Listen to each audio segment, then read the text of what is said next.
إن الحمد لله نحمده ونستعينه ونستغفره ونؤمن به ونتوكل عليه ونعوذ بالله من شرور أنفسنا ومن سيئات أعمالنا من يهده الله فلا مضل له ومن يضلله فلا هادي له ونشهد أن لا إله إلا الله وحده لا شريك له ونشهد أن سيدنا مولانا محمدا عبده ورسوله أرسله بالحق بشيرا ونذيرا صلى الله تعالى عليه وعلى آله وأصحابه وبارك وسلم تسليما كثيرا كثيرا أما بعد فأعوذ بالله من الشيطان الرجيم بسم الله الرحمن الرحيم لقد كان في يوسف وإخوته آيات للسائلين إذ قالوا ليوسف وأخوه أحب إلى أبينا منا ونحن عذبة إن أبانا لفي ضلال مبين صدق الله العظيم ونحن على ذلك من الشاهدين والشاكرين اللهم صل على محمد وعلى آل محمد كما صليت على إبراهيم وعلى آل إبراهيم إنك حميد مجيد اللهم بارك على محمد وعلى آل محمد كما باركت على إبراهيم وعلى آل إبراهيم إنك حميد مجيد سبحانك لا علم لنا إلا ما علمتنا اللهم انفعنا بما علمتنا فعلمنا ما ينفعنا وزدنا علما رب اشرح لي صدري ويسر لي أمري واحلل عقدة من لساني يفقه قولي اللهم طهر قلوبنا عن غيرك ونور قلوبنا بنور معرفتك ربنا تقبل منا إنك أنت السميع العليم وتب علينا إنك أنت التواب الرحيم সমস্ত প্রশংসা সেই মহান রব্বুল আলামিনের জন্য যিনি আমাদেরকে আজকের এই পবিত্র জুমার দিনে জুমার নামাজ পড়তে আসার তৌফিক দান করেছেন এই জন্য আমরা সবাই বলি আলহামদুলিল্লাহ। আলোচনা চলতেছিল সূরা ইউসুফ সম্পর্কে। আল্লাহ তাআলা সূরা ইউসুফের 7 নম্বর আয়াতের ভিতরে বলতেছেন লাকাদ কানা ফি ইউসুফা ওয়া ইখওয়াতিহি আয়াতুল লিসাইলিন, অবশ্যই ইউসুফ এবং তার ভাইদের ঘটনার ভিতরে রয়েছে যারা প্রশ্ন করেছে তাদের জন্য শিক্ষা, তাদের জন্য নিদর্শন। গত জুমায় আলোচনা করা হয়েছিল যে আল্লাহ তাআলা সূরা ইউসুফের ভিতরে ইউসুফ আলাইহিস সালাম এবং তার ভাইদের যে ঘটনা, এই ঘটনার ভিতরে শিক্ষণীয় বিষয় রয়েছে। আল্লাহ তাআলা নিজেই একথা বলতেছেন। কুরআনুল কারীম মূলত আমাদের উপদেশ গ্রহণের জন্য, আমাদের শিক্ষা গ্রহণের জন্যই আল্লাহ তাআলা আমাদেরকে দিয়েছেন। তারপরে সূরা ইউসুফের এই ঘটনাকে আল্লাহ তাআলা নিজেই বলতেছেন যে এর ভিতরে শিক্ষণীয় বিষয় রয়েছে। গতদিন আলোচনা করা হয়েছিল কয়েকটা বিষয়। তার ভিতরের একটা বিষয় হচ্ছে যে মুহাম্মাদুর রাসূলুল্লাহ সাল্লাল্লাহু আলাইহি ওয়াসাল্লাম হিজরতের পূর্বে যেই সময় মক্কার কুরাইশদের দ্বারা বিভিন্নভাবে নির্যাতিত হতে থাকেন, ঠিক সেই সময়ই এই সূরা ইউসুফ আল্লাহ তাআলা অবতীর্ণ করেছেন। অবতীর্ণ করে মুহাম্মাদুর রাসূলুল্লাহ সাল্লাল্লাহু আলাইহি ওয়াসাল্লামকে এই উপদেশ দিচ্ছেন যে ইউসুফ আলাইহিস সালামের ভাইয়েরা যেই রকম তার ইউসুফের সঙ্গে বিরোধিতা করেছিল, বিরোধিতা করার এক পর্যায়ে তাকে মেরে ফেলার সিদ্ধান্ত নিয়েছিল, কিন্তু তারা মেরে ফেলতে পারে নাই। আমার যেই নীতি রয়েছে, আল্লাহ তাআলা বলতেছেন যে আমার যেই নীতি রয়েছে সেই নীতি, আমার যে বিধান রয়েছে সেই বিধান এইটা কার্যকারী হবেই। সুতরাং তারা মারার বহু চেষ্টা করেছে, মারতে পারে নাই। কিন্তু ইউসুফ আলাইহিস সালামের অনেক কষ্ট ভোগ করা লাগছে, বহুত কষ্ট স্বীকার করা লাগছে। কষ্ট স্বীকার করার পরে ৬০ বছর পরে যে তার সেই স্বপ্ন বাস্তবায়িত হয়েছে। তা ঠিক স্বপ্ন যখন বাস্তবায়িত হয়েছে, তার স্বপ্ন কী ছিল? যে আল্লাহ তাআলা ইউসুফ আলাইহিস সালামকে নবী বানাবেন, মিশরের বাদশাহী দান করবেন, তাকে গভীর জ্ঞানের অধিকারী করবেন। এই যে স্বপ্ন ইউসুফ আলাইহিস সালাম ছোটোবেলায় দেখেছিল, এইটা বাস্তবায়িত হয়েছে ৬০ বছর পরে যে। কিন্তু তার ভাইয়েরা চেষ্টা করেছিল যে ইউসুফ যেন এই পর্যায়ে পৌঁছাতে না পারে, এর জন্য বহু রকম চেষ্টা তারা করেছিল, মেরে ফেলানোর জন্য ষড়যন্ত্র করেছিল, কিন্তু তারা পারে নাই। ৬০ বছর পরে যায় যখন এই স্বপ্ন বাস্তবায়িত হয়েছিল, এর পরে যায় ভাইয়েরা ইউসুফের কাছে গিয়েছিল। যাওয়ার পরে ইউসুফ আলাইহিস সালামের কাছে ক্ষমা চেয়েছিল। ইউসুফ আলাইহিস সালাম তাদেরকে ক্ষমা করে দিয়েছিলেন। ইউসুফ আলাইহিস সালাম বলেছিলেন, লা তাসরিবা আলাইকুমুল ইয়াওম, তোমাদের উপরে আজকে কোনো অভিযোগ নেই, তোমাদেরকে সাধারণ ক্ষমা করে দেওয়া হলো। ঠিক মুহাম্মাদুর রাসূলুল্লাহ সাল্লাল্লাহু আলাইহি ওয়াসাল্লামকে আল্লাহ তাআলা এইটা বুঝাতে চাচ্ছেন, এই কথা বলতে চাচ্ছেন যে আজ মক্কার লোকেরা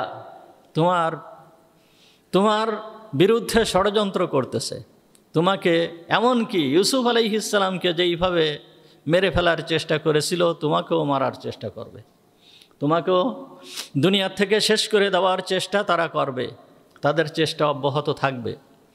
আর হুজুর আকরাম সাল্লাল্লাহু আলাইহি ওয়াসাল্লামের প্রতি ঠিক সেই রকমই করেছিল যে হুজুর সাল্লাল্লাহু আলাইহি ওয়াসাল্লামকে দুনিয়ার থেকে শেষ করে দেবে।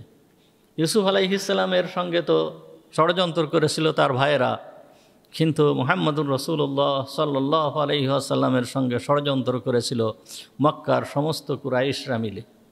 সমস্ত কুরাইশরা হুজুর সাল্লাল্লাহু আলাইহি ওয়াসাল্লামকে মেরে ফেলার জন্য চক্রান্ত করেছিল, ষড়যন্ত্র করেছিল, কিন্তু কোনো ষড়যন্ত্রের কাজ হয় নাই। হুজুর আকরাম সাল্লাল্লাহু আলাইহি ওয়াসাল্লামকে মারতে পারে নাই। হুজুর আকরাম সাল্লাল্লাহু আলাইহি ওয়াসাল্লাম তাদের এই ষড়যন্ত্র থেকে বের হয়ে মুহাম্মাদুর রাসূলুল্লাহ সাল্লাল্লাহু আলাইহি ওয়াসাল্লাম মক্কায় পৌঁছায় গিয়েছিলেন, মদিনায় পৌঁছায় গিয়েছিলেন। তিনি তাদের ভিতরের থেকে মদিনায় পৌঁছায় গিয়েছিলেন, কড়া পাহারার ভিতর দিয়ে তিনি মদিনায় পৌঁছায় গিয়েছিলেন। তো হুজুর সাল্লাল্লাহু আলাইহি ওয়াসাল্লামকে আল্লাহ তাআলা সাহায্য করবেন, এই যে ওয়াদা রয়েছে, এই সাহায্য একদিন না একদিন আসবেই। আল্লাহ তাআলা সেই কথাই এই সূরার মাধ্যমে জানাতে চাচ্ছেন যে আল্লাহর সাহায্য একদিন না একদিন আসবেই। হক যেটা, এটা প্রতিষ্ঠিত হবেই হবে, এর ভিতরে বিন্দু মাত্র সন্দেহ নাই। যা আল হক ওয়া যাহাকাল বাতিল ইন্নাল বাতিলা কানা যাহুকা। হক এসেছে আর হক প্রতিষ্ঠিত হবেই। হক যখন এসে যায় তখন বাতিল বিলুপ্ত হয়ে যায়, যদিও একটু দেরিতে হয়। সুতরাং হকপন্থী যারা আছে তাদের উপর দিয়ে অনেক কষ্ট, তাদের কষ্ট সহ্য করতে হয়, কষ্ট ভোগ করতে হয়। এরপর আল্লাহ তাআলা অবশ্যই অবশ্যই বিজয় দান করেন, অবশ্যই আল্লাহ তাআলা বিজয় দান করবেন। যেই মক্কার মুশরিকরা মুহাম্মাদুর রাসূলুল্লাহ সাল্লাল্লাহু আলাইহি ওয়াসাল্লামকে মক্কায় থাকতে দেয় নাই, মক্কার যেই সমস্ত লোকেরা ইসলাম গ্রহণ করেছিল তাদের উপরে কি অবর্ণনীয় নির্যাতন তারা করেছে, তারা সব কিছু ছেড়ে, প্রথমে তো কিছু সংখ্যক লোক, কিছু সংখ্যক মুসলমান, তারা মক্কার মুশরিকদের অত্যাচারিত হয়ে এমন নিষ্ঠুর অত্যাচার তারা করেছে, তারা মক্কা ছেড়ে আবিসিনিয়ায় হিজরত করেছে। আবার আবিসিনিয়ায় হিজরত করার পরে কিছুদিন পর আবার ফিরে আসছে। আসার পরেও আবার তাদের উপরে নির্যাতন হয়েছে, তারা আবার দ্বিতীয়বার হিজরত করেছে। তারা মক্কায় থাকতে পারে নাই। এরপরে পরবর্তীতে মক্কায় যেই সমস্ত লোকেরা ছিল, যা মক্কায় যেই সমস্ত মুসলমানরা ছিল, তারা আর মক্কায় অবস্থান করতে পারে নাই। মক্কায় তাদের থাকার জায়গা হয় নাই। তারা সব নিজেদের ছেলে মেয়ে, নিজেদের স্ত্রী পুত্র, নিজেদের সহায় সম্পত্তি, নিজেদের ঘর বাড়ি, নিজেদের যত যা কিছু আছে সব ওই মক্কায় ফেলে রেখে তারা মদিনায় হিজরত করে চলে গিয়েছিল। তো এই যে সমস্ত কিছু ত্যাগ করে তারা এইভাবে চলে গিয়েছিল, এইটা কি যেইভাবে তারা মক্কা ছেড়ে চলে গিয়েছিল, তারা যে মক্কায় আর আসতে পারবে, মক্কায় আসবে, এই রকম সম্ভাবনা কি ছিল? কিন্তু আল্লাহ তাআলার ওয়াদা, আল্লাহ তাআলা অবশ্যই সাহায্য করবেন। আল্লাহর সাহায্য একসময় আসবেই। এই সাহায্য হুজুর আকরাম সাল্লাল্লাহু আলাইহি ওয়াসাল্লাম মক্কায় হিজরত করার মাত্র 9 বছর, 8 বছর, 8ম বছরে এই স্বপ্ন বাস্তবায়িত হয়েছে। হুজুর আকরাম সাল্লাল্লাহু আলাইহি ওয়াসাল্লাম মক্কায় প্রবেশ করেছে। মক্কায় যখন হুজুর সাল্লাল্লাহু আলাইহি ওয়াসাল্লাম মক্কায় প্রবেশ করছে, মক্কায় আবার যখন হুজুর সাল্লাল্লাহু আলাইহি ওয়াসাল্লাম নিজের জীবনকে বাজি রেখে মক্কার থেকে মদিনায় গিয়েছে, কিন্তু যখন মক্কায় প্রবেশ করতেছে বিজয়ের বেশে মক্কায় প্রবেশ করতেছে, বিজয়ের বেশে মক্কায় প্রবেশ করছেন। মক্কায় যখন হুজুর সাল্লাল্লাহু আলাইহি ওয়াসাল্লাম প্রবেশ করছেন, প্রবেশের সময়ে মক্কার যেই সমস্ত লোকেরা হুজুর সাল্লাল্লাহু আলাইহি ওয়াসাল্লামকে মক্কার থেকে বের করে দিয়েছিল, এই সমস্ত লোকেরা সব আত্মসমর্পণ করছে। তারা হুজুরের সামনে যুদ্ধ করার সাহস পর্যন্ত পায় নাই। তা হুজুর সাল্লাল্লাহু আলাইহি ওয়াসাল্লাম বিজয় বেশে মক্কায় প্রবেশ করছে। তা মক্কায় যখন হুজুর আকরাম সাল্লাল্লাহু আলাইহি ওয়াসাল্লাম প্রবেশ করছে, প্রবেশ করার পরে মুহাম্মদুর রাসূলুল্লাহ সাল্লাল্লাহু আলাইহি ওয়াসাল্লামের নীতি কী ছিল, এই সূরা ইউসুফের ভিতরে সেই কথা আল্লাহ তাআলা হুজুর সাল্লাল্লাহু আলাইহি ওয়াসাল্লামকে জানায় দিচ্ছেন যে ইউসুফ যেই রকম তার ভাইদেরকে ক্ষমা করে দিয়েছিল, তুমিও ঠিক সেইভাবে এই মক্কার লোকেদেরকে তুমি ক্ষমা করে দেবে। ইউসুফ যেইভাবে তার ভাইদেরকে ক্ষমা করে দিয়েছিল, তার ভাইয়েরা তাকে মারার চক্রান্ত করেছিল, মেরে ফেলানোর চেষ্টা করেছিল, কত ষড়যন্ত্র করেছে, জেল জুলুম কত কাল অতিবাহিত হয়েছে ইউসুফের উপর দিয়ে। এরপরও যখন ভাইয়েরা ইউসুফের কাছে আসছে, আসার পরে ইউসুফ আলাইহিস সালাম তাদেরকে ক্ষমা করে দিয়েছে। এমনভাবে ক্ষমা করছে, পরবর্তীতে একজন ব্যক্তি ইউসুফ আলাইহিস সালামের কাছে এসে জিজ্ঞেস করতেছে যে আপনার ভাইয়েরা আপনার সঙ্গে ছোটোবেলায় যে ব্যবহার করেছিল, সেই ব্যবহারটা আপনার মুখ দিয়ে আমি একটু শুনতে চাই। তখন ইউসুফ আলাইহিস সালাম বলেছিল যে আমরা ছিলাম কেনানের অধিবাসী, কেনানে বসবাস করতাম।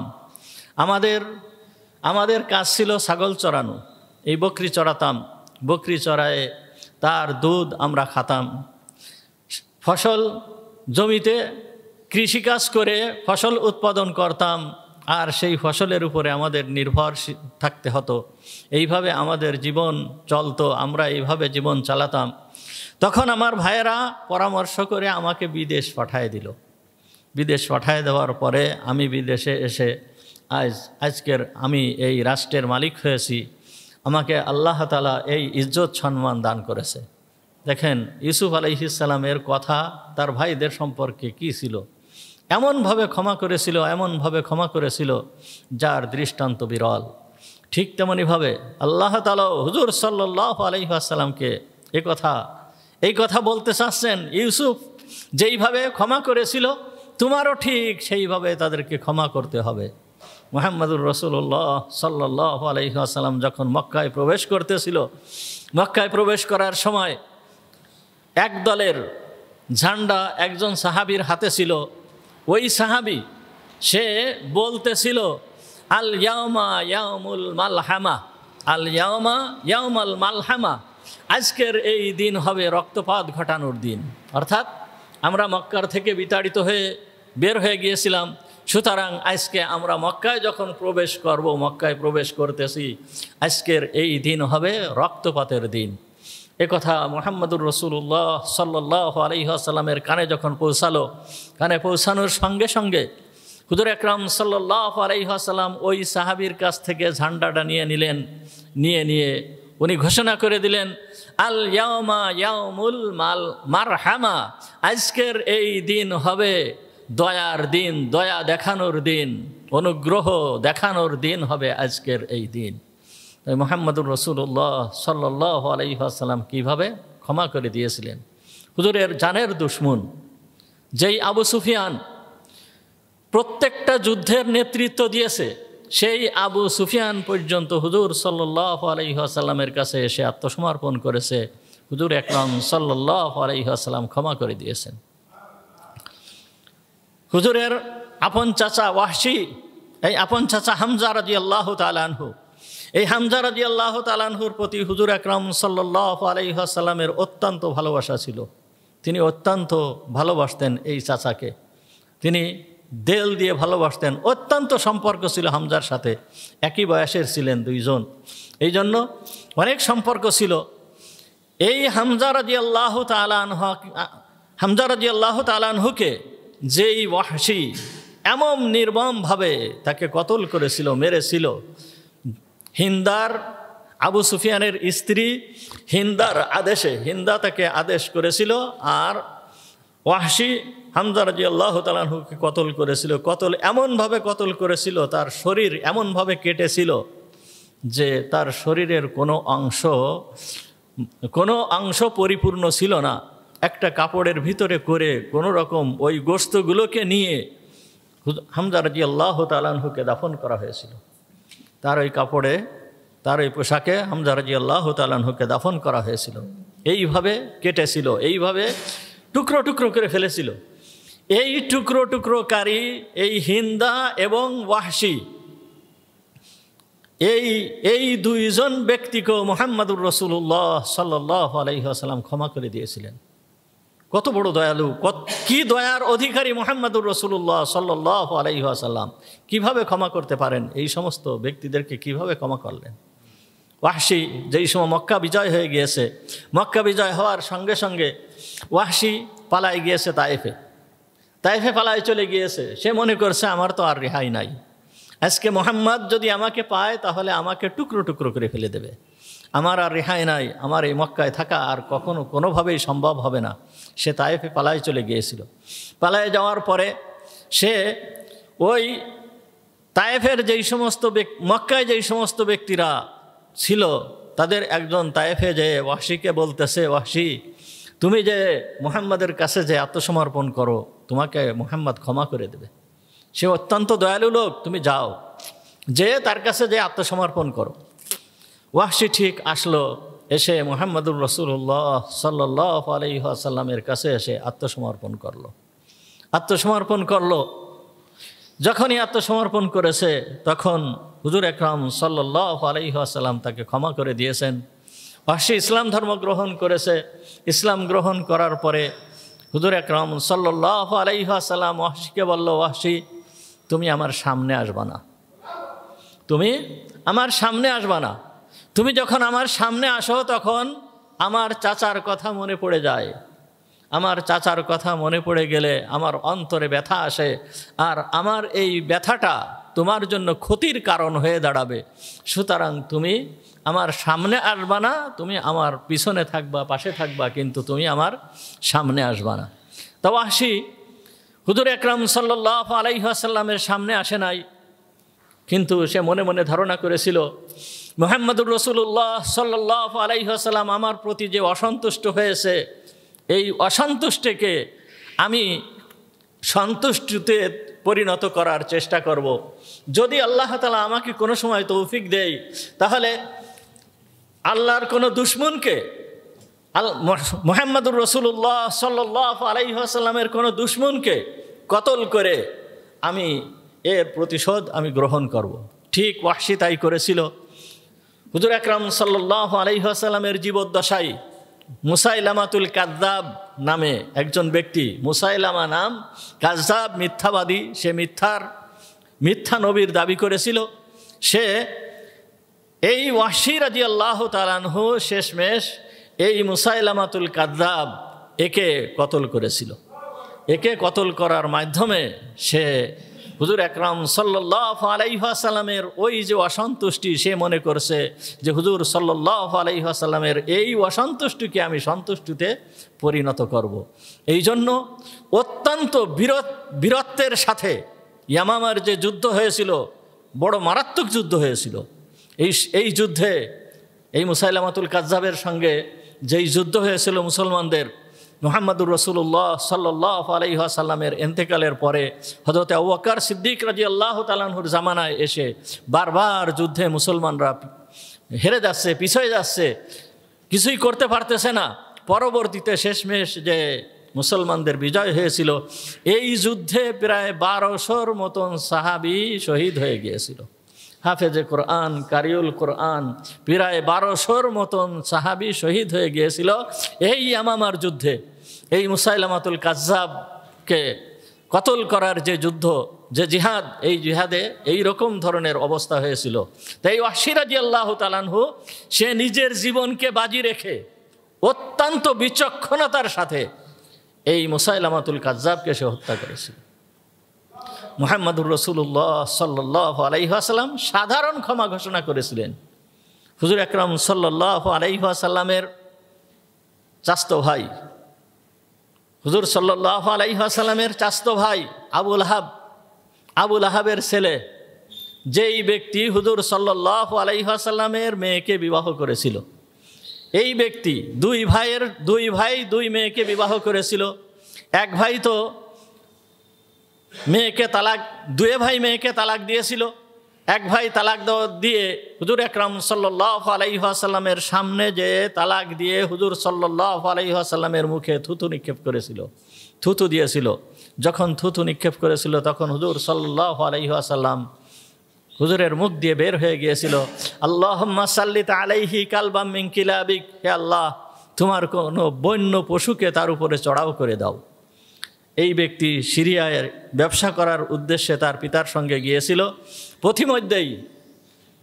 পথিমধ্যে রাত্রেবেলায় এক জায়গায় ঘুমাইছিল, বন্য প্রাণী এসে তাকে ওই অবস্থায় একেবারে ছিন্ন ভিন্ন করে টুকরো টুকরো করে খেয়ে ফেলেছিল।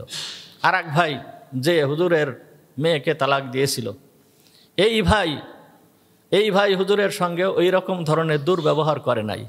সে ছিল মক্কায় অবস্থান করতেছিল। এই ভাই হুজুরের বিরোধিতায় ছিল, সদা সর্বদা বিরোধিতা করে গিয়েছে, মক্কার বিজয়ের আগ পর্যন্ত বিরোধিতা করে গিয়েছে। বিরোধিতা করার পরে মক্কা বিজয় যখন হয়ে গিয়েছে, এই ভাই চলে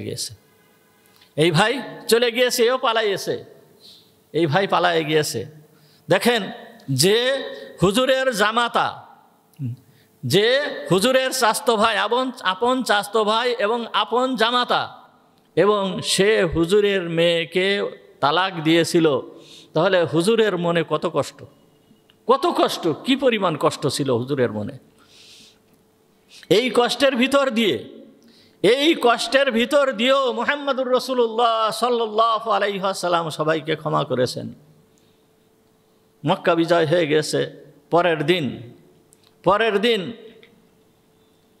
হুজুর সাল্লাল্লাহু আলাইহি ওয়াসাল্লাম বলতেছেন, আমার সেই চাচতো ভাইটা কোথায়, তাকে যে আমি দেখতেছি না। এই কথা যখন বলার পরে এই কথা যে শুনছে, ওর সাথে হুজুরের এই চাচতো ভাইয়ের সম্পর্ক ছিল এবং ও জানতো যে ও কোথায় আছে, ও পালায়ে কোথায় গিয়েছে।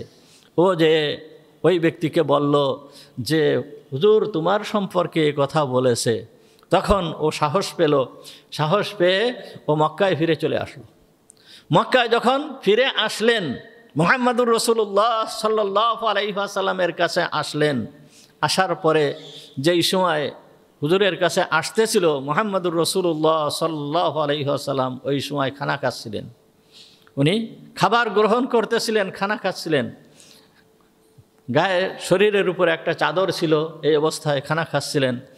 দূর থেকে যখন ওই চাচতো ভাইকে দেখে উনি ওই খানা খাওয়া অবস্থায় ওই অবস্থায় উঠে এমনভাবে দৌড় দিয়েছেন যে শরীরের যে চাদর সেই চাদর পর্যন্ত খুলে পড়ে গিয়েছে, যে তাকে জড়ায় ধরে বলতেছে, কি ব্যাপার, তুমি আমার কাছে আসতেছো না কেন? তুমি কোথায় রয়েছে? তোমার কি হয়েছে? তুমি আমার কাছে কেন আসতেছো না? হুজুর আকরাম সাল্লাল্লাহু আলাইহি ওয়াসাল্লাম এইভাবে ক্ষমা করেছেন।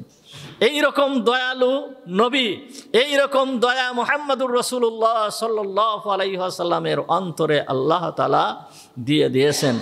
একজন মায়ের তার সন্তানের প্রতি যেই পরিমাণ দয়া থাকে, একটা নবীর তার উম্মতের প্রতি তার থেকে বহুগুণ বেশি দয়া থাকে। সমস্ত সবাইকে ক্ষমা করে দিয়েছিলেন মুহাম্মদুর রাসূলুল্লাহ সাল্লাল্লাহু আলাইহি ওয়াসাল্লাম, সবাইকে ক্ষমা করে দিয়েছিলেন।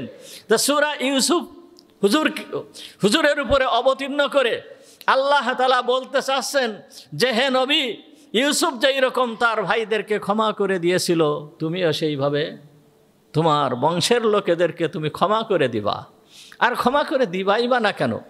দেখো, ইউসুফের দাদা দোয়া করেছিল, ইউসুফের দাদা অর্থাৎ ইব্রাহিম আলাইহিস সালাম, ইব্রাহিম দোয়া করেছিল যেই সময় এই ঘর নির্মাণ করেছিল, কাবা শরীফকে নির্মাণ করেছিল, নির্মাণ করা শেষ হয়ে যাওয়ার পরে ওর দাদা ইব্রাহিম এইখানে দোয়া করেছিল যে, হে আল্লাহ, তুমি এই জায়গায় একদল মুসলমান উম্মতকে তুমি সৃষ্টি করে দাও, ওয়াজআল ফীহিম উম্মাতাম মুসলিমাতান লাক, একদল মুসলমান উম্মত তুমি এইখানে সৃষ্টি করে দাও।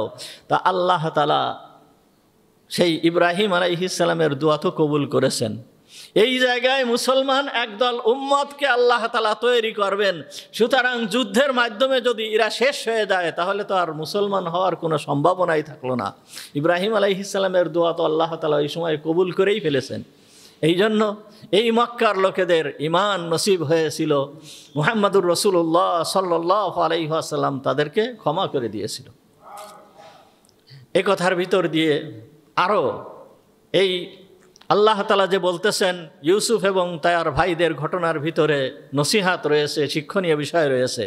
একটা তো যারা নেককার লোক তাদের জন্য শিক্ষণীয় বিষয় যে যারা হকের পরে থাকবে আল্লাহ তাআলা তাদেরকে জয়ী করবেন, তাদের বিজয় দিবেন, যদিও একটু দেরিতে হয়। এটা আল্লাহ তাআলার বিধান, এটা আল্লাহ তাআলার নির্ধারিত বিধান। আল্লাহ তাআলা অবশ্যই তাদেরকে জয়ী করবেন, হক সদা সর্বদা জয়ী হবেই হবে, আল্লাহ তাআলা জয়ী করবেন। কিন্তু একটু ধৈর্য ধারণ করতে হবে, একটু ধৈর্য ধারণ করতে হবে। অনেক সময় দেখা যায় যে আমরা যারা মুসলমান আছি তারা আল্লাহর কাছে অনেক দোয়া করে থাকি, বিভিন্ন রকম দোয়া করে থাকি। আমাদের উপরে জুলুম হয়, নির্যাতন হয়, তখন এই জুলুম নির্যাতনের থেকে বাঁচার জন্য আমরা আল্লাহর কাছে দোয়া করি। দোয়া করার পরে দেখা গেল কি যে 2 দিন 3 দিন 4 দিন 1 সপ্তাহ 1 মাস 1 বছর পর্যন্ত দোয়া করলাম। দোয়া করার পরে মনে করি যে আমার এই দোয়া আর কবুল হলো না, আল্লাহ তাআলা আমার এই দোয়াকে কবুল করতেছেন না। এরকম নিরাশ হওয়া যাবে না। আল্লাহ তাআলা পরিষ্কারভাবে বলতেছেন, উদউনি আস্তাজিব লাকুম, তোমরা আমার কাছে দোয়া করো, আমি তোমাদের দোয়াকে কবুল করব। আল্লাহ দোয়াকে কবুল করবেন, আল্লাহর ওয়াদা, আল্লাহ পরিষ্কার ওয়াদা করতেছেন। কিন্তু কবুল হতে গেলে হয়তো একটু দেরিও হয়, কবুল হতে গেলে একটু দেরি হয়। ইউসুফ আলাইহিস সালামের যে স্বপ্ন, এই স্বপ্নকে আল্লাহ তাআলা বাস্তবায়িত করেছেন 60 বছর বয়সে। মুসা আলাইহিস সালাম আল্লাহর দরবারে দোয়া করেছিল। মুসা আলাইহিস সালাম ফিরাউনের কবল থেকে বাঁচার জন্য আল্লাহর দরবারে দোয়া করেছিল। আল্লাহ তাআলা বলেছেন, উজিবাত দাওয়াতাকুমা, তোমাদের 2 জনের দোয়াকে আমি কবুল করলাম, তোমাদের 2 জনের দোয়াকে আমি কবুল করলাম। 2 জন কে? মুসা এবং হারুন আলাইহিস সালাম, এই 2 জনের দোয়াকে কবুল করলাম। কিন্তু সেই দোয়া কবুল হয়েছিল 40 বছর পরে যায়। 40 বছর পরে যে আল্লাহ তাআলা মুসলমানের ধৈর্য ধরতে হবে এবং ধৈর্যের সাথে আল্লাহর কাছে দোয়া করতে হবে। আল্লাহ অবশ্যই দোয়া কবুল করেন, আল্লাহ অবশ্যই দোয়া কবুল করেন, যদিও একটু দেরিতে হয়, যদিও একটু দেরিতে হয়। আরও নসিহাত রয়ে গিয়েছে যে আল্লাহর দ্বীনের সঙ্গে, আল্লাহর নবীর সঙ্গে, কোরআনের সঙ্গে, হাদিসের সঙ্গে যেই সমস্ত ব্যক্তিরা বিরোধিতা করে, এই সমস্ত বিরোধিতাকারীদের জন্য কঠোর হুঁশিয়ারি রয়েছে, কঠোর হুঁশিয়ারি রয়েছে। ইউসুফ আলাইহিস সালামের এই ঘটনার ভিতরে রয়েছে যে তার ভাইয়েরা ইউসুফের সঙ্গে কত বিরোধিতা করেছে, কিভাবে বিরোধিতা করেছে। ইউসুফ আলাইহিস সালাম ছোট, সে বয়সে ছোট, একেবারে বালক, তার বয়স মাত্র 12-13 বছর, একা ইউসুফ। আর ভাইয়েরা হচ্ছে 10 জন, প্রত্যেকেই শক্তিশালী, তাকে মেরে ফেলার চক্রান্ত করেছে, কত কি করেছে, কিন্তু কিছুই করতে পারে নাই। সুতরাং হকের বিরোধিতা যারা করে তাদের জন্য নসিহাত হচ্ছে যে হকের বিরোধিতা করে কিছুই করা যায় না, হকের বিরোধিতা করে কোনো কিছুই করা যায় না, বরঞ্চ হকের বিরোধিতা করে নিজের ধ্বংস নিজেই ডেকে আনতে হয়। এ কথা এই ইউসুফ আলাইহিস সালাম এবং তার ভাইদের ঘটনা থেকে আল্লাহ তাআলা আমাদেরকে সেই উপদেশ দিচ্ছেন যে হকের বিরোধিতা করে তাদের ধ্বংস অবশ্যই অনিবার্য, অবশ্যই তাদের ধ্বংস হবেই হবে, এর ভিতরে বিন্দুমাত্র সন্দেহ নেই। তাই যেই সমস্ত ব্যক্তিরা হকের বিরোধিতা করবে তারা যেন হকের বিরোধিতা না করে, তারা যেন এর থেকে ফিরে আসে, তারা যেন ফিরে আসে। তারা যদি ফিরে আসে, তারা যদি তওবা করে, আল্লাহ তাআলা তাদের তওবাকে কবুল করবেন। যেহেতু তারাও তো আল্লাহর বান্দা, আল্লাহ তাআলা তাদের তওবাকে কবুল করবেন, তাদেরকে আল্লাহ তাআলা ক্ষমা করে দিবেন। এই হকের বিরোধিতা করে কোনো কিছুই করা যায় না, কোনো কিছুই করা যায় না, সে সফল হতে পারে না। দুনিয়াতে যত ঘটনা ঘটেছে, আজ যদি তাকানো হয়, সমগ্র বিশ্বের দিকে তাকানো হয়, আদম আলাইহিস সালাম থেকে নিয়ে আজ পর্যন্ত, এই পর্যন্ত হকের বিরোধিতা যারা করেছে তারাই ধ্বংস হয়েছে, তারাই ধ্বংস হয়েছে, তারা টিকে থাকতে পারে নাই। এই জন্য যারা হকের বিরোধিতা করবে তারা টিকে থাকতে পারবে না, কখনোই টিকে থাকতে পারবে না। বিশেষ করে আমাদেরকে আল্লাহ তাআলা এ কথা বলতে চাচ্ছেন এই সূরা ইউসুফ অবতীর্ণ করে। আমাদের এই যুগে আমরা যারা উপস্থিত আছি, আমাদেরকে আল্লাহ তাআলা বোঝাতে চাচ্ছেন, দেখো তোমাদের জন্য আমি দিয়েছি কত বড় দয়াল নবী, যেই নবীর ভিতরে কত দয়া তোমাদের জন্য, কিভাবে নবী তার সারাটা জীবন কাটিয়ে দিয়েছে তোমাদের জন্য, তোমাদের ভালোর জন্য চেষ্টা করেছে, তোমাদের ভালোর জন্য সারা জীবন ক্রন্দন করেছে, কান্নাকাটি করেছে। সুতরাং এই নবীর বিরোধিতা তো তোমরা করবা না, বরঞ্চ এই নবীর বাণীকে তোমরা গ্রহণ করো, এই নবীর অনুসরণ করো, এই নবীর অনুসারী হয়ে যাও, তাহলে তোমরা শান্তিতে থাকতে পারবে, কামিয়াব হবে। আর যদি বিরোধিতা করো, এই নবীর বিরোধিতা যদি করো, এই রকম ব্যক্তির বিরোধিতা যদি করো, তাহলে সে সত্যিকারেই একেবারে দুর্ভাগা, এ সত্যিকারেই কপাল পোড়া, এর মতন কপাল পোড়া আর নাই। আল্লাহ তাআলা এই কথা আমাদেরকে, এই আয়াতের ভিতরে আল্লাহ তাআলা আমাদেরকে এই কথা শিক্ষা দিচ্ছেন, লাকাদ কানা ফি ইউসুফা ওয়া ইখওয়াতিহি আয়াতুল লিসাইলিন। অবশ্যই ইউসুফ এবং তার ভাইদের ঘটনার ভিতরে উপদেশ রয়েছে আমাদের জন্য, অর্থাৎ যেই সমস্ত ব্যক্তিরা প্রশ্ন করেছিল তাদের জন্য উপদেশ রয়েছে। এটা হলো 7 নম্বর আয়াত। 8 নম্বর আয়াতে আল্লাহ তাআলা বলতেছেন, ইদ ক্বালু লা ইউসুফু ওয়া আখুহু আহাব্বু ইলা আবিনা মিন্না ওয়া নাহনু উদবা ইন্না আবানা লাফি যালালিম মুবিন। আল্লাহ তাআলা মুহাম্মদুর রাসূলুল্লাহ সাল্লাল্লাহু আলাইহি ওয়াসাল্লামকে বলতেছেন, ইজ অর্থাৎ হে মুহাম্মদ তুমি স্মরণ করো। কি স্মরণ করব? কি স্মরণ করবে? ইদ ক্বালু যেই সময় বলেছিল, লা ইউসুফু ওয়া আখুহু ইউসুফের ভাইয়েরা বলেছিল, কি বলেছিল? লা ইউসুফু ওয়া আখুহু ইউসুফ এবং তার ভাই, আহাব্বু ইলা আবিনা আমাদের পিতার কাছে সব থেকে প্রিয়, মিন্না আমাদের থেকে, আমাদের পিতার কাছে ইউসুফ এবং তার ভাই প্রিয়, ওয়া নাহনু উযবা আর আমরা হচ্ছি বড় একটা দল, আমরা হচ্ছি বড় একটা দল। বরঞ্চ এই তার ভাই দুর্বল একজন ইউসুফ একজন দুর্বল মানুষ, তার ভাই আরও দুর্বল ছোট মানুষ, একে আমাদের আব্বা কেন এত ভালোবাসে, কেন এত মোহাব্বত করে? বরঞ্চ আমাদেরকে ভালোবাসা দরকার, আমাদেরকে মোহাব্বত করা দরকার। নিশ্চয়ই আমার আব্বা যেই কাজটা করতেছে এই কাজটা সঠিক কাজ করতেছে না। এই ভাইদের প্রতি অন্তরের ভিতরে হাসাদ, হিংসা, মানে ইউসুফ আলাইহিস সালামের প্রতি ভাইদের অন্তরে হাসাদ বা হিংসা, এই হিংসার সৃষ্টি হয়েছে। এই হিংসার সৃষ্টি হওয়ার কারণে এই ইউসুফ আলাইহিস সালামকে নিয়ে বিভিন্ন ধরনের ষড়যন্ত্র করেছে। হিংসা কাকে বলে? এই হাসাদ, ভাইদের অন্তরে যে হাসাদ, হিংসা, এইটা হাসাদ কাকে বলে? হাসাদ বলা হয়, হিংসা বলা হয় যে অন্যের ভালো দেখে নিজের ভালো না লাগা, অন্যের ভালো দেখে নিজের ভালো না লাগা, অন্যের ভালো দেখে নিজের অন্তরের ভিতরে জ্বালা পোড়া শুরু হওয়া, যে ও এইরকম ভালো হলো কেন, ওর মঙ্গল হলো কেন, ও এত সুন্দর কেন, ও এত নামাজি কেন, ও এত আল্লাহর ইবাদত করে কেন, ও এত আল্লাহর প্রিয় কেন, ও এত সৌন্দর্যশীল কেন, ও সমস্ত দিক দিয়ে এই রকম পরিপূর্ণ কেন, এই যে মনের ভিতরে যেই জ্বালা পোড়া সৃষ্টি হয় এইটাকে বলা হয় হাসাদ। এই হাসাদ যার ভিতরে আসে, এই হাসাদ তাকে শেষ করে দেয়, তাকে ধ্বংস করে দেয়। অনেক সময় এই হাসাদ আসার কারণে অন্যের প্রতি জুলুম করা হয়, এবং এই জুলুম করতে করতে এমন পর্যায়ে চলে যায়, এই হাসাদটা শেষ পর্যন্ত তাকে ঈমান হারা করে দুনিয়া থেকে নিয়ে যায়। ঈমান পর্যন্ত থাকে না যার ভিতরে হাসাদ আসে। হাসাদ আসে কি কারণে, কিসের জন্য হাসাদ আসে? দেখেন, হাসাদ অন্যের ভালো। হযরত ইউসুফ আলাইহিস সালামের সৌন্দর্য ছিল অনেক সুন্দর, দেখতে অনেক সুন্দর ছিল। ভাইদের মনের ভিতরে হাসাদ, সে এত সুন্দর কেন? ইউসুফ আলাইহিস সালামের চালচলন খুব ভালো ছিল, তার চালচলন এত ভালো কেন? ভাইয়ের হাসাদ করতে লাগলো যে তার চালচলন এত ভালো কেন? ইউসুফ আলাইহিস সালাম জ্ঞানী ছিল। ইউসুফ আলাইহিস সালামের যে এত জ্ঞানী, তার এত বুদ্ধি, তার ভাইদের মনের ভিতরে যে ইউসুফ এত জ্ঞানী কেন? ইউসুফ যে স্বপ্নে দেখলো ইউসুফ ভবিষ্যতে বাদশাহ হবে, সে বাদশাহ হবে কেন?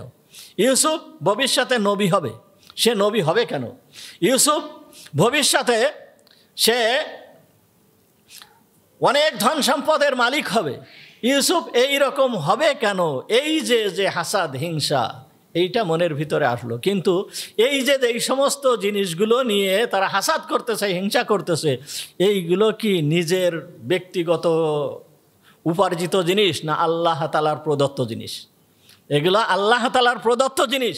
আল্লাহ তাআলা যাকে ভালো বানিয়েছেন, আল্লাহ তাআলা যাকে ভালো করেছেন, আল্লাহ তাআলা যাকে মর্যাদা দিয়েছেন, সে ভালো হয়, সে মর্যাদা পায়, সেই ভালো থাকে।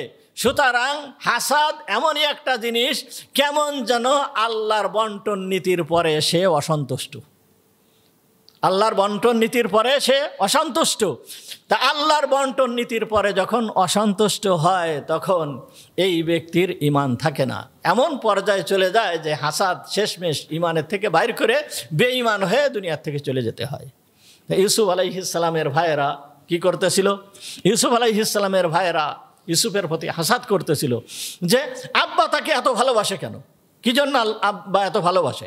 ওয়ানাহনু উযবা, আমরা হচ্ছি একটা দল। ইউসুফ কি করতে পারে? আব্বার খাদ্য খাবারের প্রয়োজন, আব্বার খাদ্য খাবারের দরকার, আব্বার খাবার দাবার ব্যবস্থা তো আমরা করি, আমরা ইনকাম করি, আমরা ক্ষেত খামারে কাজ করি, আমরা পশু নিয়ে মাঠে যাই, এই ছাগল নিয়ে মাঠে চড়াই আমরা। আর এই দুইজন ইউসুফ আর তার ভাই আব্বার কাছে বসে পড়ে থাকে, আব্বার কাছে বসে পড়ে থাকে। তারা তো কোনো কাজ করে না, যত কাজ আমরা করি। আব্বার যদি কোনো বিপদ আপদ হয়, আব্বা যদি অসুস্থ হয়ে পড়ে, তখন আব্বার চিকিৎসার ব্যবস্থা আমাদের করা লাগে, আমরা দৌড়াদৌড়ি করি। আব্বার উপরে যদি কোনো বিপদ আপদ আসে, এই জঙ্গলের ভিতরে যদি আব্বার উপরে কোনো কিছুতে আক্রমণ করে, তখন আমরা 10 ভাই সেই আক্রমণকে প্রতিহত করি। তাহলে আব্বার যত উপকার সব কিছুই আমরা করতে থাকি, কিন্তু আব্বা ভালোবাসে ইউসুফকে আর তার ভাইকে।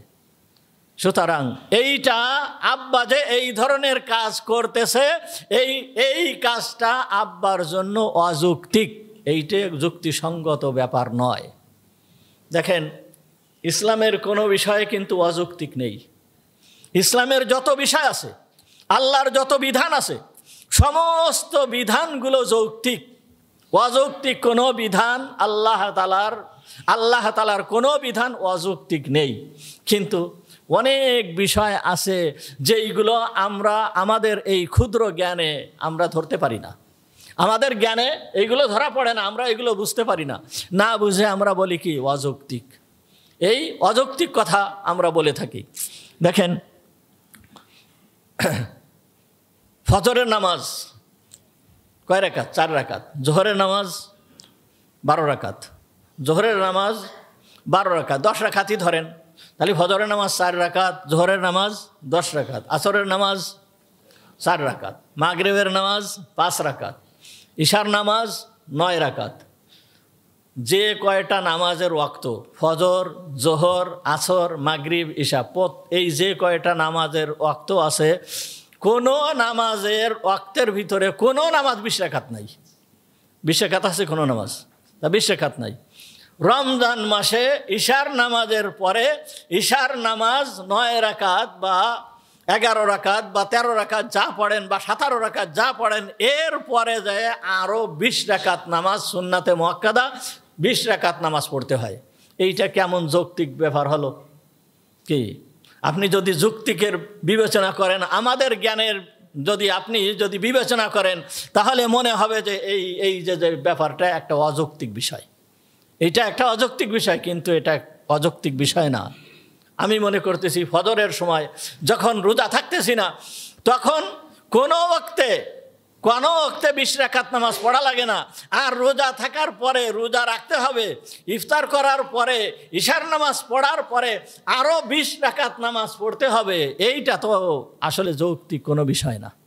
এইটা আমরা সাধারণত ধারণা করি, কিন্তু এই যে বিষয়টা, এই বিষয়টাও এর ভিতরেও যুক্তি আছে যে 20 রাকাত নামাজ এই সময় পড়তে হবে, এর ভিতরে যুক্তি আছে। আশরাফ আলী থানভী রহমাতুল্লাহি আলাইহি এই বিষয়ে লিখছেন যে মানুষ রোজা রাখার পরে, রোজা আল্লাহ তাআলার একটা ইবাদত, রোজা আল্লাহ তাআলার একটা ইবাদত, এই ইবাদতটা না খেয়ে থাকতে হয়। না খেয়ে থাকার পরে যখন ইফতার করা হয়, ইফতার করার পরে ওই ব্যক্তির শরীরে প্রচণ্ড ক্লান্তি আসে, অত্যাধিক ক্লান্তি চলে আসে ইফতার করার সঙ্গে সঙ্গে। ইফতার করার সঙ্গে সঙ্গে একটু পরে যদি সে আবার খানা খায় বা অন্য কোনো কিছু খায়, এই ক্লান্তি কিন্তু দূর হয় না, ক্লান্তি আরও বেড়ে যায়। খানা খাওয়ার পরেও আরও ক্লান্তি বেড়ে যায়।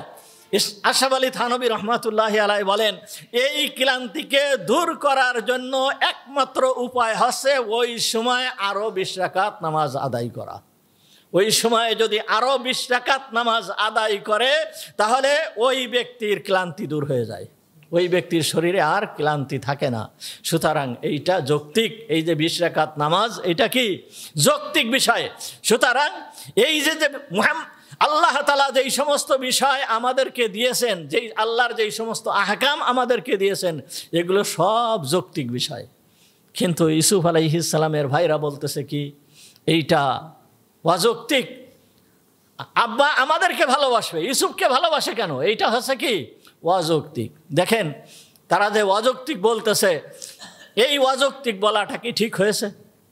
অযৌক্তিক বলা কি ঠিক হয়েছে? ইয়াকুব আলাইহিস সালাম তার এই ছেলেকে ভালোবাসতে পারে, কারণ এই ছেলে হচ্ছে ছোট ছেলে। কি এই ছেলে ছোট ছেলে? সাধারণত ছোট যে হয় তার প্রতি একটু মায়া মমতা বেশি হয়। আর অন্তরের যে মায়া মমতা, অন্তরের এই মায়া মমতার জন্য মানুষ দায়ী না। এইটা আল্লাহ তাআলার সৃষ্টিগত ব্যাপার। এইটা যার পরে আল্লাহ তাআলা যেই দিকে দেন সেই দিকে হয়ে যায়, এইটা মানুষের হাত নেই। অন্তরের ভিতরের মায়া মমতা, এইটার ভিতরে মানুষের হাত নেই। কিন্তু বন্টনের ভিতরে আপনার হাত রয়েছে। আপনার একজনকে বেশি ভালো অন্তর দিয়ে একজনকে বেশি ভালোবাসেন, এক ছেলেকে বেশি ভালোবাসেন, কিন্তু বন্টনের ক্ষেত্রে বন্টন সমান হতে হবে। এক ছেলেকে বেশি দেওয়া হবে আর এক ছেলেকে কম দেওয়া হবে, এই রকম হতে পারবে না, এই রকম হবে না। মুহাম্মদুর রাসূলুল্লাহ সাল্লাল্লাহু আলাইহি ওয়াসাল্লামের 9টা স্ত্রী ছিল। হুজুর আকরাম সাল্লাল্লাহু আলাইহি ওয়াসাল্লামের 9টা স্ত্রী ছিল। এই 9টা স্ত্রীর ভিতরে 9টা স্ত্রীর ভিতরে মুহাম্মদুর রাসূলুল্লাহ সাল্লাল্লাহু আলাইহি ওয়াসাল্লাম আয়েশা সিদ্দিকা রাদিয়াল্লাহু তাআলা আনহাকে বেশি ভালোবাসতেন। অন্তরের টান আয়েশা সিদ্দিকা রাদিয়াল্লাহু তাআলা আনহার উপরে ছিল। তার বহুত কারণ ছিল এবং কারণগুলো যৌক্তিক ছিল। তারপরও মুহাম্মদুর রাসূলুল্লাহ সাল্লাল্লাহু আলাইহি ওয়াসাল্লাম বন্টন নীতির ভিতরে কখনোই কোনো রকম পরিবর্তন করেন নাই। সবাইকে সমানভাবে দেখে গেছেন, সবার সাথে সমান ব্যবহার করে গেছেন, সবার সাথে সমান আচরণ করে গেছেন।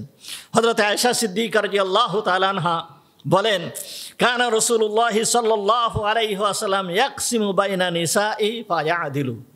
হযরত আয়েশা সিদ্দিকা রাদিয়াল্লাহু তাআলা আনহা, যাকে হুজুর সাল্লাল্লাহু আলাইহি ওয়াসাল্লাম বেশি ভালোবাসতেন, এই আয়েশা সিদ্দিকা রাদিয়াল্লাহু তাআলা আনহা বলতেছেন যে কানান নবী সাল্লাল্লাহু আলাইহি ওয়াসাল্লাম ইয়াকসিমু বাইনা নিসাইহি ফায়াদিলু।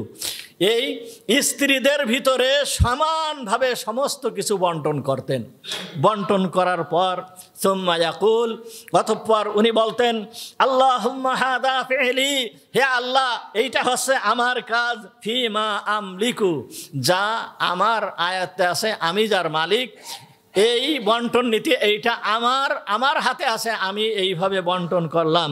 ফালা তালুমনি ফিমা তামলিকু ওয়ালা আমলিকু, হে আল্লাহ তুমি আমাকে ধরপাকড় করে না ওই বিষয়ে যেই বিষয়টা আমার হাতে নাই, যেই বিষয়টা তোমার হাতে, এই বিষয়ে তুমি আমাকে ধরপাকড় করে না। অর্থাৎ আন্তরিক টান হযরত আয়েশা সিদ্দিকা রাদিয়াল্লাহু তাআলা আনহার পরে প্রতি ছিল। এইটা স্বাভাবিক ব্যাপার, এইটা কারোর হাত না, এইটা আল্লাহ তাআলা অন্তরের থেকে সৃষ্টি করে দেন। কিন্তু বন্টন নীতি ঠিক হতে হবে। ইয়াকুব আলাইহিস সালামের অবস্থাও ঠিক তেমনই ছিল।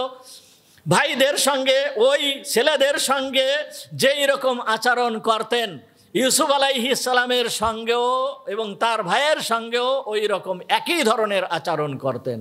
কিন্তু আন্তরিক টান তো ছোট ছেলের প্রতি হওয়াটা স্বাভাবিক।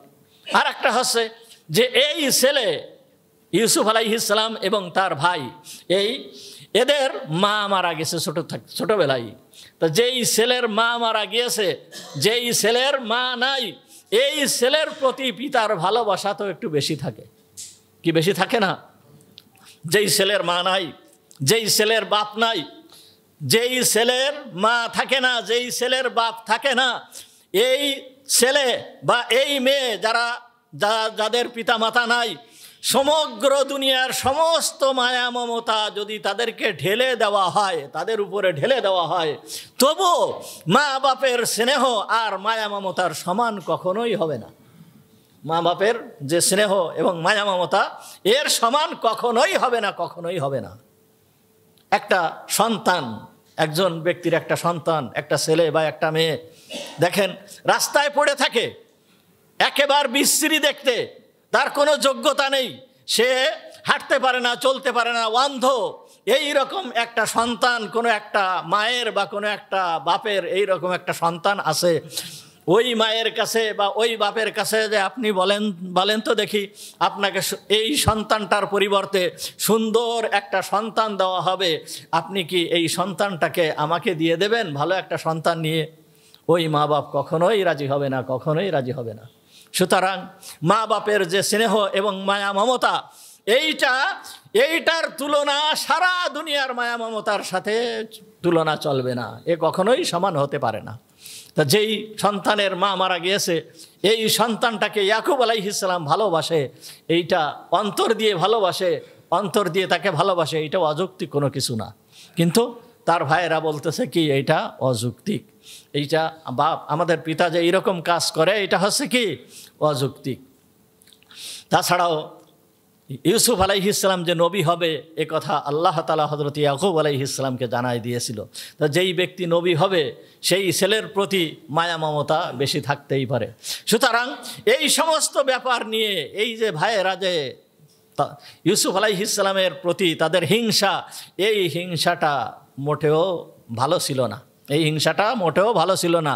সুতরাং এ কথা আল্লাহ তাআলা আমাদেরকে কথা বোঝাতে চাচ্ছেন যে হিংসা যদি কারোর অন্তরের ভিতরে আসে, এই হিংসা মানুষকে ধ্বংস করে দেয়, হিংসা মানুষকে ধ্বংস করে দেয়। হিংসা কি? মনে রাখতে হবে, হিংসা কি? অন্যের ভালো দেখে আমার মনের ভিতরে জ্বালা পোড়া শুরু হয়ে যায় যে ওই ব্যক্তি এত ভালো কেন, ওই ব্যক্তির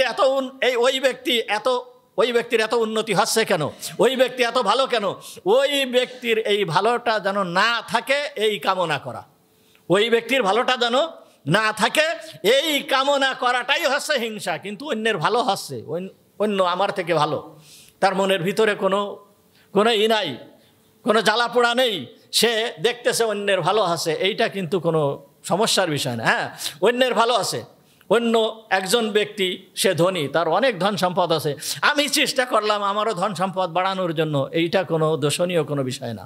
কিন্তু দোষণীয় কখন? যে অন্যর ভালো দেখে আমার অন্তরে জ্বালা পোড়া এসে যায়, অন্যের ওই ভালো আমার ভালো লাগে না, তখন আমি চেষ্টা শুরু করে দেই যে ওকে কি করে ধ্বংস করা যায়, ওকে কি করে শেষ করা যায়, এই সমস্ত ব্যাপার নিয়ে তখন আমরা চেষ্টা শুরু করে দিই। আর এই ব্যাপার যখন শুরু হয়ে যায় তখন কিন্তু এমন পরিস্থিতির সৃষ্টি হয়ে যায় যে শেষমেশ এমন পর্যায়ে চলে যায় যে আমি বললাম যে আল্লাহর বন্টন নীতির পরে সে কি হয়ে যায়? অসন্তুষ্ট হয়ে যায়। আল্লাহর যেই বিধান আছে সেই বিধান কি করে? সে মনে করে যে এই আল্লাহর এই যে বিধান এটা হচ্ছে কি অযৌক্তিক, আর এই অযৌক্তিক যখনই মনে করে তখন তার ঈমান শেষ হয়ে যায়, তার ঈমান থাকে না, তখন সে বেঈমান হয়ে দুনিয়া থেকে চলে যেতে হয়। একটা ঘটনা আছে, মৌলানা আশেক ইলাহি বলন্দ শহরি, ওনার একটা কিতাব আছে, ওই কিতাবের নাম আছে মরনে কে বাদ ক্যা হোগা। এই কিতাবের ভিতরে একটা ঘটনা আছে যে একজন আলেম ছিল, সেই আলেম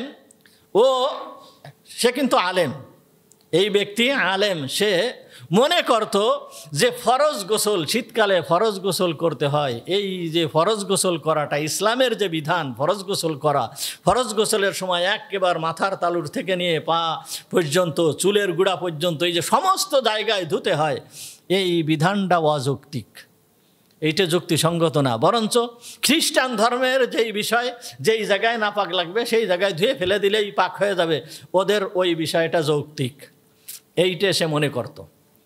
এই মনে করছে, কিন্তু এইটে দেখেন আল্লাহর বিধান অযৌক্তিক মনে করছে এইটে, সে কিন্তু আলেম, সমস্ত সব কিছুকে মেনে নেছে, সে রোজা থাকতেছে, সে নামাজ পড়তেছে, সে সমস্ত কিছু করতেছে, শুধুমাত্র একটা বিধান সম্পর্কে তার ধারণা কি? ইসলামের যেই বিধান, এই বিধানটা কি অযৌক্তিক, যুক্তিসঙ্গত নয়। এই ধারণা করার পরে এই আলেম মারা গেল। মারা যাওয়ার পরে তাকে কবর দেওয়া হলো। কবর দেওয়ার পরে কোনো কারণবশত ওই কবরকে খোঁড়া হলো, কোনো কারণবশত ওই কবরকে পুনরায় খোঁড়া হলো। কবর দেওয়ার পরে হয়তো কিছু সময় পরে বা একদিন বা 2 দিন পরে যায় ওই কবর খোঁড়া হলো। যখন কবর খোঁড়া হয়েছে, কবর খোঁড়ার পরে দেখা গেল কি ওই কবরের ভিতরে ওই আলেমের লাশ নেই। ওই জায়গায় ওই কবরের ভিতরে একজন খ্রিস্টান মহিলার লাশ। তখন ওই খ্রিস্টান মহিলাও পরিচিত মহিলা, যে কি ব্যাপার, এই খ্রিস্টান মহিলার লাশ এখানে আসলো কেন, এই খ্রিস্টান মহিলার লাশ এখানে কিভাবে আসলো? তখন ওই খ্রিস্টান মহিলার যে মারা গিয়েছিল তার বাড়িতে যে খোঁজ নেওয়া হলো যে ও কবে মারা গিয়েছে এবং তাকে কোথায় কবর দেওয়া হয়েছে।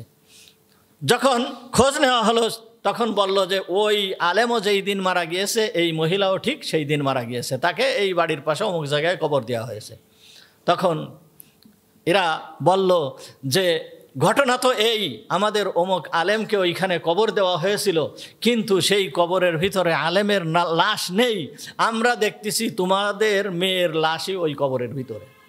তা তোমরা যদি একটু অনুমতি দাও তাহলে ওই কবরটা খুঁড়ে দেখা যাক যে আসলে তোমার মেয়ে কি ওই কবরের ভিতরে আছে কি নেই। তখন তারা অনুমতি দিল। অনুমতি দেওয়ার পরে দেখা গেল কি ওই কবর খোঁড়া হলো।